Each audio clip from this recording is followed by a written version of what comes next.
जय हिंद साथियों, स्वागत है आपका एसएसपी क्लासेस में। आज पंचम सीरीज का लास्ट लेक्चर आपका होने वाला है। बाकी हमने लेक्चर करा दिया, आपने अगर वीडियो नहीं देखी तो देख लीजिए, मैं इसमें डिस्क्रिप्शन में प्लेलिस्ट डाल दूंगी। आज आपका देखने वाले हैं प्रकाश यानी लाइट क्या होती है, इसके बारे में बात करते हैं। अगर आपने चैनल सब्सक्राइब नहीं किया सब्सक्राइब भी कर लीजिए और अपने दोस्तों को भी शेयर कीजिए। प्रकाश यानी लाइट, इसमें फर्स्ट हेडिंग क्या है आपकी, आवर्तन। इसकी डेफिनेशन देखते हैं। जब प्रकाश की किरणें एक पारदर्शी माध्यम में प्रवेश करती हैं तो दोनों माध्यम को अलग करने वाले तल पर अभिलंब आपत्ति होने पर बिना मुड़े सीधे निकल जाती हैं, परंतु तिरछी आपत्ति होने पर वे अपनी मूल दिशा से विचलित हो जाती हैं।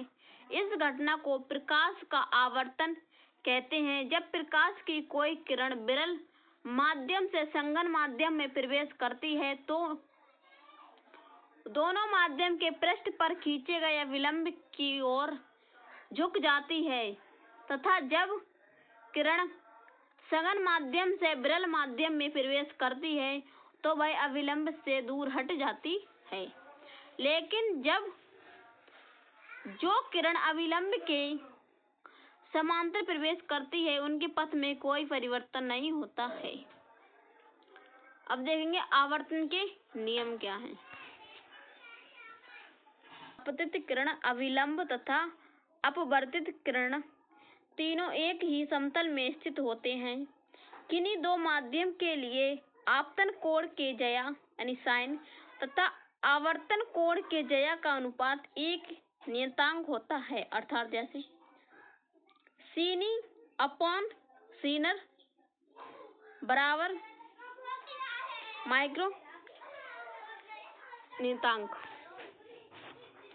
नियतांक को पहले माध्यम के सापेक्ष दूसरे माध्यम का आवर्तन कहते हैं। इस नियम को स्नेल का नियम भी कहते हैं।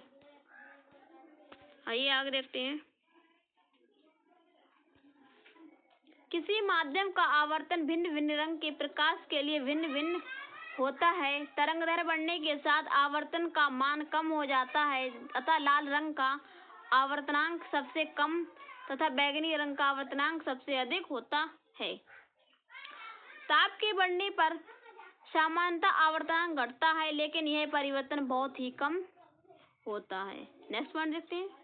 किसी माध्यम का निरपेक्ष आवर्तनांक निर्वात में प्रकाश की चाल तथा उस माध्यम में प्रकाश की चाल के अनुपात के बराबर होता है, अर्थात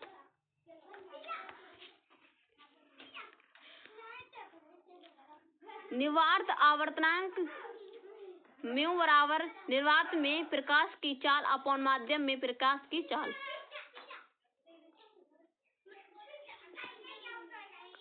आवर्तनांक के कारण घटित घटनाएं क्या हुई थी उनके बारे में बात करते हैं। फर्स्ट बिंदु है आपका, द्रव में असंत डूबी हुई सीधी छड़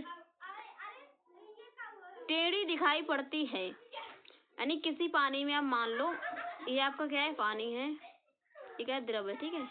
इसमें कोई भी छड़ है जो डूबी हुई है, ठीक है, इसमें आधी डूबी है। अगर यहाँ से डूबी है, अगर आप यहाँ से खड़े होकर देख रहे हो यहाँ से, तो इसमें क्या होगी, ये टेढ़ी दिखाई पड़ेगी आपके लिए।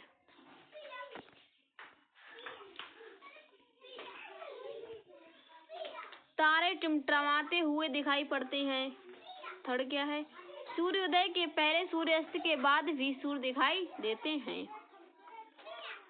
फोर्थ, पानी से भरे किसी बर्तन की तली में पड़ा हुआ सिक्का ऊपर उड़ता हुआ दिखाई पड़ता है। अगर आपको यकीन नहीं हो तो आप खुद आजमा के देख सकते हो। पानी लीजिए, इसमें इतना पानी फिल कर लीजिए और इसमें एक सिक्का डाल दीजिए। अगर आप यहाँ से देख रहे हो तो उसके बाद क्या होगा, ये सिक्का आपके लिए उठा हुआ नहीं ऊपर को आता हुआ दिखाई देगा। जल के अंदर पड़ी हुई मछली वास्तविक गहराई से कुछ ऊपर उड़ती हुई दिखाई देती है।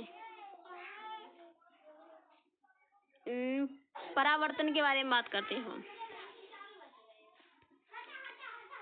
जब कोई प्रकाश किरण एक माध्यम से चलकर दूसरे माध्यम की सतह से टकराकर वापस उसी माध्यम में लौट आए तो इस घटना अथवा क्रिया को प्रकाश का परावर्तन कहते हैं। परावर्तन के नियम क्या हैं, इसके बारे में बात करते हैं। फर्स्ट, आने वाली किरण यानी आपत्ति किरण, परावर्तित किरण जाने वाली किरण एवं अविलंब तीनों एक ही तल में होता है। सेकंड पॉइंट देखते हैं इसका।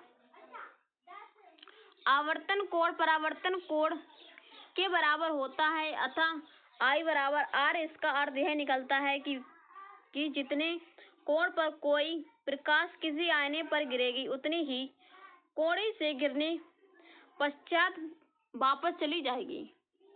थर्ड देखते हैं, परावर्तन की क्रिया में प्रकाश की आवृत्ति एवं चाल परावर्तित नहीं होती है, अर्थात प्रकाश की ऊर्जा नहीं कम होती है। चौथा देखते हैं, नियम दूसरे से कहा जा सकता है कि यदि आपतन कोण शून्य हो तो परावर्तन कोण भी शून्य होगा।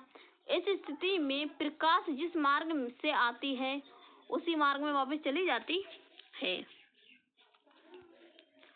या इसे प्रकार भी कह सकते हैं कि आप अविलंब आपतन से की स्थिति में प्रकाश अपने आगमन मार्ग से परावर्तित हो जाती है। व्यवहारिक उदाहरण क्या है इसके, उसके बारे में बात करते हैं। जब हम आईने में अपना चेहरा देखते हैं तो हमारे चेहरे पर प्रकाश आईने पर गिरता है और प्रकाश आईने से परावर्तित होकर वापस उसी मार्ग में लौटकर नेत्र की रेटिना पर दिखाई पड़ता है, जिससे चेहरा दिखाई देता है।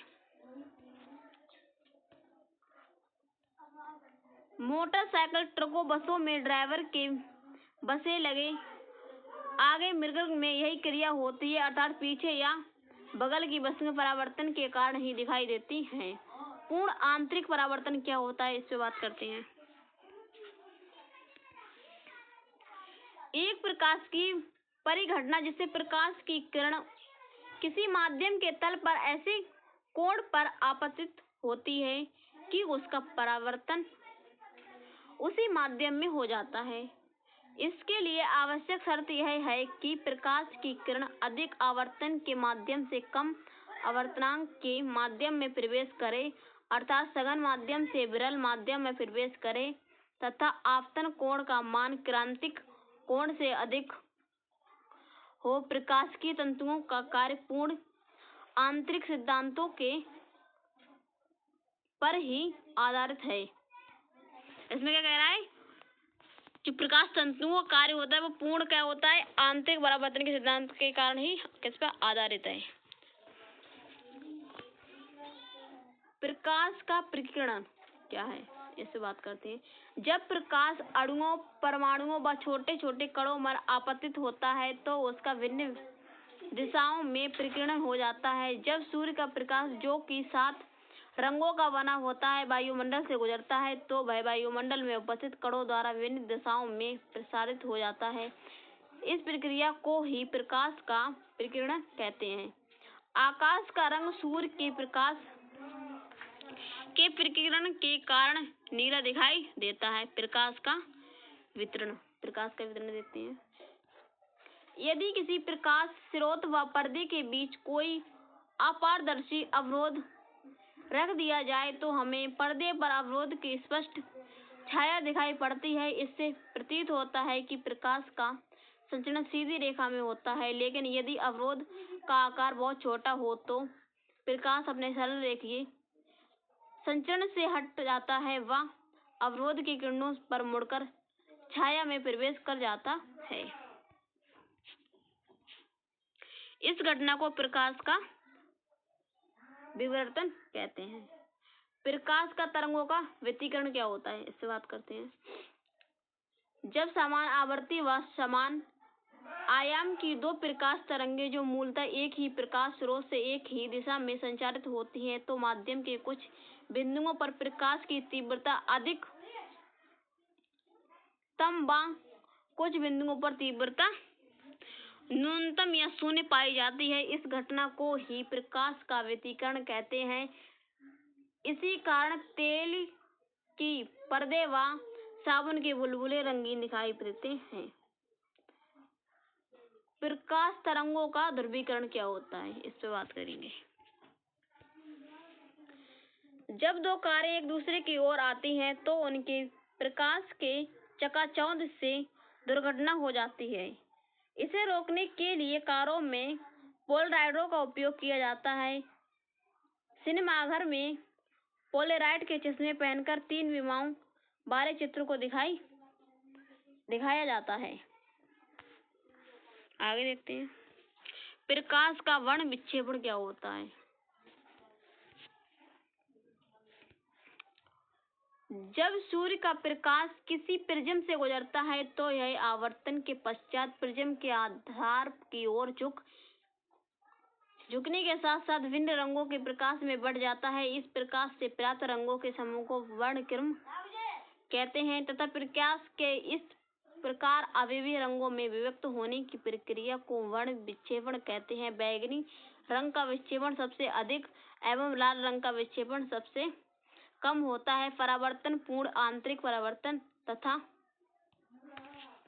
आवर्तन द्वारा पूर्ण विक्षेपण सबसे अच्छा उदाहरण है आकाश में वर्षा के बाद दिखाई देने वाला इंद्रधनुष है। जैसे इंद्रधनुष में कितने रंग होते हैं आपके? 7 रंग होते हैं। जो बारिश होती है उसके बाद दिखाई देता है। आई होप मैं आशा करती हूँ आपको A to Z सब कुछ समझ आया होगा। ऐसे ही अन्य वीडियो देखने के लिए चैनल को सब्सक्राइब कर लीजिए। तब तक मिलते हैं नेक्स्ट वीडियो में। जय हिंद, जय भारत, वंदे मातरम।